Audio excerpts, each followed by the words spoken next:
Hello guys, welcome to my YouTube channel Royal Malik Official. Myself Danis Malik. In this video, we'll be discuss about urinary tract infection. तो let's start the video. देखते हो urinary tract infection होता क्या है। आज हम इस topic पर बात करेंगे। देखते हैं इसकी डेफिनेशन क्या होती है। दीदी देखते हैं तो urinary tract infection is an infection है, यानी क्या है कि यूरिनरी ट्रैक्ट इन्फेक्शन एक प्रकार का इन्फेक्शन है ऑफ यूरिनरी सिस्टम का बीच सिस्टम है ऑर्गन बीच जो कि इनको शामिल है the kidneys, bladder, ureter and urethra and cause होता है किसके द्वारा, बैक्टीरिया, वायरस एंड फंगी के द्वारा। तो इसकी नेक्स्ट है the infection can affect the bladder, यानी जो इन्फेक्शन होता है मोस्ट कैन अफेक्ट कर सकता है, जैसे कि cystitis, bladder inflammation of bladder, cystitis, urethra, urethritis and ureter, ureteritis, renal pelvis, pyelonephritis and prostate gland inflammation is prostatitis। देखते हैं इसकी क्लासिफिकेशन ऑफ यूटीआई, मतलब इसकी क्लासिफिकेशन क्या है अकॉर्डिंग टू द लोकेशन के मतलब किस कहाँ यूटीआई इन्फेक्शन हो सकता है तो लेकर हिसाब से। तो अपर यूटीआई आता है तो upper urinary tract infection include है interstitial nephritis and ureter such as acute and chronic pyelonephritis, perineal abscess and renal abscess. क्या होता है कि urinary tract infection upper urinary tract infection शामिल है इंटस्टिशियल नेफ्राइटिस एंड यूरेटर में inflammation होता है, जैसे कि एक्यूट एंड क्रॉनिक और pyelonephritis, inflammation of the renal pelvis, renal abscess.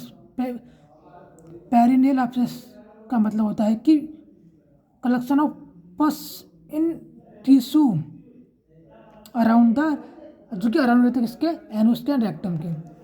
Renal abscess का मतलब होता है कि कलेक्शन ऑफ पस इन किडनी टिश्यू, मतलब किडनी टिश्यू कस हो जाता है उसको रेनल एब्सेस कहते हैं। नेक्स्ट है लोअर यूटीआई। क्या होता है कि लोअर पोर्शन में लोअर एक्सट्रीमिटी जो होता है उसको यूटीआई इन्फेक्शन। नंबर है सिस्टाइटिस, मतलब an inflammation of the urinary bladder, urethritis an inflammation of urethra, prostatitis and inflammation of prostate gland according to the complication. मतलब ऐसा तो कौन सी कॉम्प्लिकेशन है जिससे हमारा यूटीआई कॉज हो रहा है, तो है कॉम्प्लिकेटेड यूटीआई। क्या होता है, this infection are related to the complication of surgical condition, मतलब जो दिस इन्फेक्शन जो है आर रिलेटेड होते हैं किससे, कॉम्प्लिकेशन हमें अदर डिजीज कंडीशन के कारण हो रहे हैं। देखिए कैथेटराइजेशन, मतलब हम पेशेंट को अनहाइजीन तरीके से या बिना एसेप्टिक टेक्निक के उसको कैसे इंसर्ट कर रहे हैं तो उससे होगा। डायबिटिक मेलाइटिस से हो सकता है, यानी कोई पेशेंट को कोई न्यूरोलॉजिकल डिसऑर्डर है उससे होगा। अब है अनकॉम्प्लिकेटेड यूटीआई, मतलब this infection occur without any complication of pedi condition, मतलब इस प्रकार का जो इन्फेक्शन है वो बिना किसी मेडिकल कंडीशन के कारण अकर हो रहा है, इसमें कोई कंडीशन नहीं आ रही है, बिना किसी मेडिकल कंडीशन के हो रहा है। तो इसका इंसिडेंस क्या है, इसमें मतलब घटना पे आधारित घटना हो सकती है। The UTI mostly occur in old age people more than 60 year, मतलब जो यूटीआई इन्फेक्शन होता है मोस्टली कब अकर होता है, जो ओल्ड एज पीपल होते हैं, जो कि जिनकी 60 से अबर की एज होती है, उनमें 60 साल की उम्र के जो पेशेंट होते हैं उनमें ज़्यादा अकर होता है, पीपल होते हैं। और the people are more affected than male. क्या होता है कि फीमेल जो होती है वो ज़्यादा अफेक्ट होती है कंपैरिजन टू द मेल की तुलना में ऑफ यूटीआई इन्फेक्शन से। नेक्स्ट देखते हैं इसके कॉजेज क्या क्या हो सकते हैं मेडिकल कंडीशन में। न्यूरोलॉजिकल डिसऑर्डर, न्यूरोलॉजिकल ब्लैडर है कोई, डायबिटिक मेलाइटिस हो सकता है, यूरिनरी कैल्कुलाई, मतलब कोई भी यूरिनरी ट्रैक्ट ऑर्गन में कहीं पे भी सिस्टम फॉर्मेशन हो रहा है तो वहाँ पे भी होगा। कॉन्स्टिपेशन से होगा। Tumour of urinary tract infection, मतलब यूरिनरी ऑर्गन के जितने जहाँ पे भी कोई ट्यूमर है या कैंसर है तो वहाँ पे भी इन्फेक्शन होगा। रिटेंशन ऑफ यूरिन होगा। कोई भी स्पाइनल कॉर्ड इंजरी है वहाँ पे होगा। उसके अदर क्या क्या अदर कॉज कर सकते हैं। कैथेटराइजेशन होता है, मतलब हम उसे अनहाइजीन तरीके से कैथेटर यूज़ कर रहे हैं तो उससे होगा। सेक्सुअल एक्टिविटीज़ होगा, प्रेगनेंसी से होगा। बैक्टीरियल इन्फेक्शन मोस्ट इकोलाई, मतलब जो सबसे जो मोस्ट कॉमन कॉज होता है वो बैक्टीरियल इन्फेक्शन होता है। बैक्टीरिया में जो इकोलाई 80% चांस होते हैं यूटी होने से, बैक्टीरियल इन्फेक्शन होने के, वो की मोस्ट कॉमन कॉज है, जो कि इकोलाई बैक्टीरिया कॉज करता है। उसको सकते हैं पैथोफिजियोलॉजी क्या है, पैथोफिजियोलॉजी क्या है इसकी, देखिए। The bacteria enter the urinary tract usually through the urethra, मतलब जो बैक्टीरिया वो एंटर करता है किसके द्वारा, यूरिनरी ट्रैक्ट में, किसके यूरेथ्रा के द्वारा, ठीक है। अब है नेक्स्ट, बैक्टीरिया अटैक करता है uroepithelial cell living the urinary tract, मतलब कहता है ये बैक्टीरिया अटैक करता है हमारे यूरिनरी ट्रैक्ट सेल्स में, जो कि यूरिनरी ट्रैक्ट ऑर्गन में रहती हैं, ठीक है। अब नेक्स्ट है, तो बैक्टीरिया मल्टीप्लाई होगा, मतलब बैक्टीरिया जो मल्टीप्लाई होगा and invade the epithelial cell में, मतलब बहुत सारे बैक्टीरिया बनेंगे वहाँ पे। नेक्स्ट है इन्फ्लेमेटरी रेस्पॉन्स, अगर वहाँ पे मल्टीप्लाई हो रहा है तो वहाँ पे इन्फ्लेमेटरी रेस्पॉन्स होगा। तो नेक्स्ट है साइन सिम्टम, उसका डेवलपमेंट होगा, मतलब उसको साइन सिम्टम दिखाई देंगे, जैसे कि पेनफुल यूरिनेशन होगा, उसको डिस्यूरिया होगा, फीवर होगा, ठीक है। अब देखते हैं क्लिनिकल मैनिफेस्टेशन क्या है इसकी। क्लिनिकल साइन सिम्टम, डिस्यूरिया मतलब डिफिकल्टी इन यूरिन, मतलब पेशेंट यूरिनेट करेगा तो उसको डिफिकल्टी होगी। फॉल स्मेलिंग यूरिन, मतलब पेशेंट की जो यूरिन है उसमें से स्मेल आएगी, फाउल गंदी स्मेल आएगी।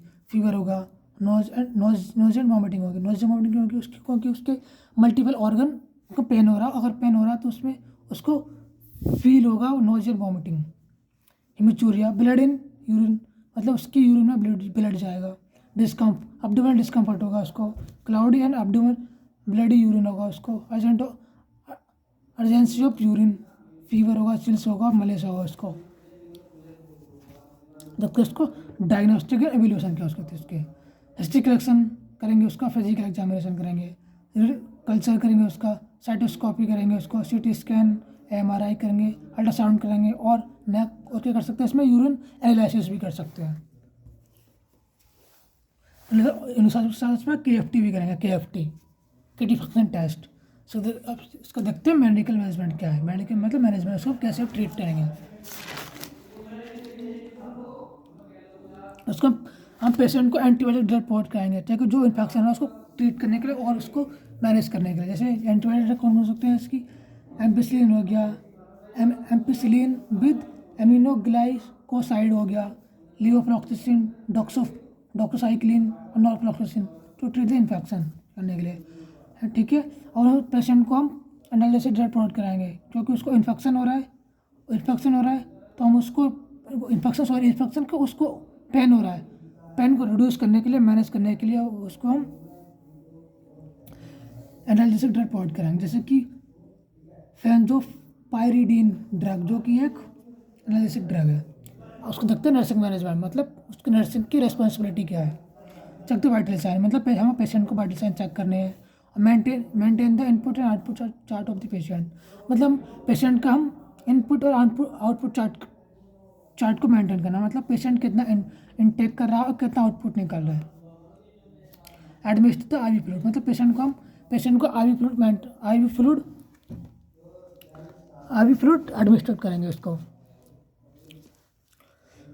और use the assertive techniques before any procedure, मतलब हमें कोई भी प्रोसीजर करने से पहले उसको असर्टिव टेक्निक्स का यूज करना है, free from contamination and infection, इसका मीन होता है। Educate the patient about preventive measure, मतलब पेशेंट को एजुकेट करना है कि प्रिवेंटिव मतलब यूट्रस से कैसे बचना है के बारे में प्रिवेंट करना है। और नेक्स्ट है ask the patient to observe colour amount of urine, मतलब पेशेंट से पूछना है कि आपका जो यूरिन है वो किस कलर का जा रहा है और कितना अमाउंट हो सकता है, कितना अमाउंट हो सकता है, ml में हो सकता है कितना। नेक्स्ट है to provide psychology and emotional support to the patient, मतलब हम पेशेंट को इमोशनली और साइकोलॉजी सपोर्ट प्रोवाइड करानी है। तो कैसी लगी आपको हमारी वीडियो, अगर अच्छी लगी हो तो प्लीज़ हमारे चैनल को सब्सक्राइब करें, शेयर करें एंड लाइक करें। Thank you.